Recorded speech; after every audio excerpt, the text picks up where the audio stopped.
Now, in order for all this to make sense, I am going to ask you to take out your phone and open it up to the calculator. Now, if you are watching this video on your phone, please add this to your watch later playlist and then genuinely watch it later on your phone or a computer so that you can follow along on your cell phone, because if you don't get to experience this firsthand, it won't have quite the same impact and you won't be able to understand what I'm trying to point at. Now, in order to do this, I'm going to have you open it up to the calculator. Think of any two-digit number. It can be the same digits, it can be different digits, whatever it is, just remember what they are. And then put in that number. Don't tell me what it is. I mean, I wouldn't be able to hear you even if I wanted to. So put that in and then hit times 2, hit equals. So you've got a completely new number now. Hit plus 10, then hit equals. Now we're going to divide by 2 and hit equals. Hopefully you're still with me, and if I went too fast, rewind it. You can start it again. It's okay. Now you've got a random number now. Hit minus, and then minus your original number that you put in, and hit equals. So now you've got a new number here. Let's hit times 10 and hit equals. And now you've got a new number. How about we minus 4 and hit equals? And at this point, we've gone through a lot of addition, subtraction, multiplication. We've gone all over the board. And let me know in the comments if you got 46 like I did. If you did get 46, then put it in the comments. Just put 46, and then that way everybody else that watches this video and gets 46 will have an extra head trip when they see all the comments of folks like you that got 46. What we just did is the reason why I hate modifiers. I hate them. I hate them. My brain, despite what we just went through, does not like math. And to me, rolling dice, then adding or subtracting modifiers to figure out if we did the thing or not, drove me absolutely crazy. So I decided, you know what?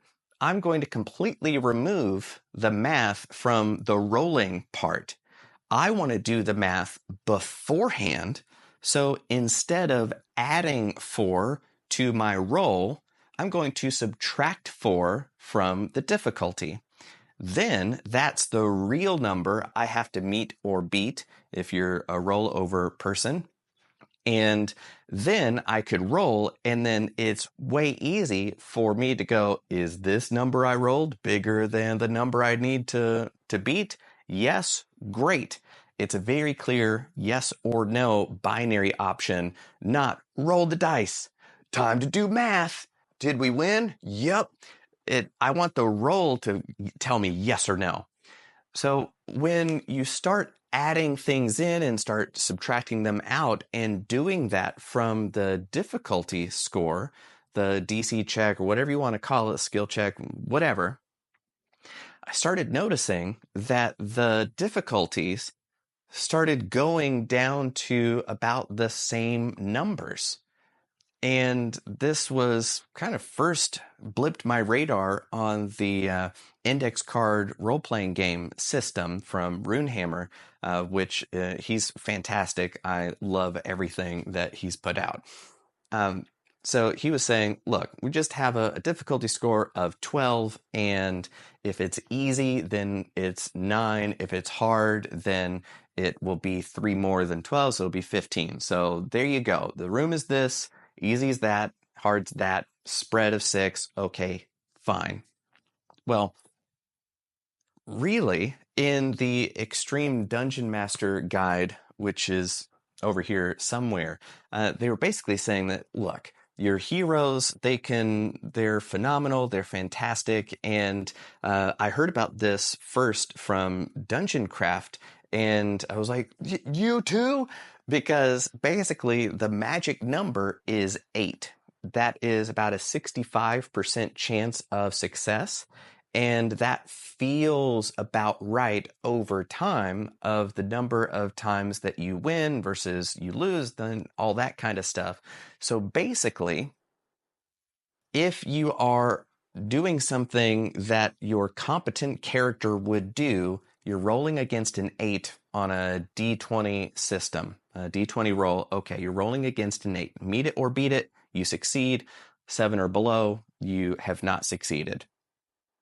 That's it. That's the magic number. And if you want something more difficult, then ratchet it up by 3 and you're at 11, which is basically back to Runehammer's 12 with modifiers in play, right? So that's what's happening with modifiers. All the gear, all the stats, all the advancement, all the levels are just different ways of adding over here, subtracting over there, and it's all a 3 shell game around those numbers and difficulties that you're rolling against. So it's a big magic trick of dancing around 8 or 9 usually, and then 12 if it's really difficult. That's it. So it's very difficult for me to read through a game that has a lot of modifiers and equipment that does +1 here and then -2 here. In my head, it's just all that kind of wacky math that is hoping that you lose track of what has happened, and then they can add 10 and then subtract 5 and subtract 5, and you're right back to where you started. So that's why I can't stand modifiers, and I would rather just roll against an 8, see if I do it, okay, cool, and not even deal with all the other stuff. So not only do I not like crunchy stuff, I hate crunching numbers, and it's even worse to me when I can see it dancing around those modifiers. Okay, so that's just me. I would love to know how you feel about it. Like, you could leave 46 and another comment of, did this blow your mind? Have you known this for years? I would genuinely love to know this. But, it's not all just doom and gloom and hate. I promise. If you are a DM, if you play with other folks, see, I mainly roll by myself, rolling stag. Now you know why the channel's called what it is. But now you are equipped to pull that magic trick on your players. Now you don't even have to go looking through the stats. You don't have to look up the monster and the monster manual. You don't have to do any of that stuff. You can just in your head go, is this difficult for them or not? Is this kind of something that this hero of theirs would be able to do? Okay, cool. 8. Then you can, like, in your head, you're like, they're rolling against an 8. Then they go, yeah, but I've got a +2 to this and a plus. So then you go, okay, that's 10. And then they go, oh, I've got a +3 to this. And you go, okay, that's a 13. And they're like, oh, I've got a +4 to this other thing. And you go, okay, that's 17. You're like, oh, Brohim, this is so difficult. You're rolling against a 17. They're like, no way, I'm never going to make it. But with all the modifiers, all that space between 8 and 17 is made up numbers from the modifiers. So that 17 difficulty is actually rolling against an 8.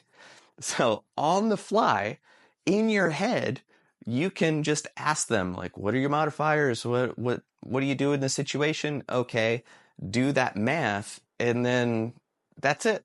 You you just figured out a difficulty score, difficulty check, whatever, that feels right to your players.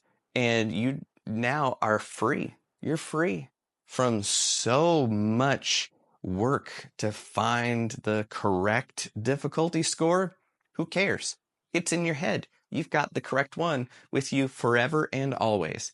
8, 11, 14 if you really want to get scary with it. And that's about it. Like that's it. It's the whole thing. So yeah, I've wanted to share this with people for so long, and this is one of the first videos that I was thinking like, oh, I have to make this, and it's kind of the third in the line of cinematic doesn't mean what you think it means, and then what the seeing like a DM and a state and how that works, and then modifiers. So if you watch these three videos together, I think you'll have a much bigger perspective and appreciation for how flexible these approaches and systems can be, and you won't have to be beholden to brittle, inflexible approaches. So yeah, that's it. I wanted to give that to you. Please let me know what you think. Leave a like if you enjoyed it. Subscribe if you want more stuff like this.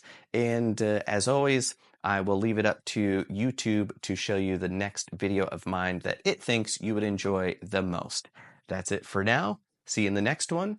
Roll out.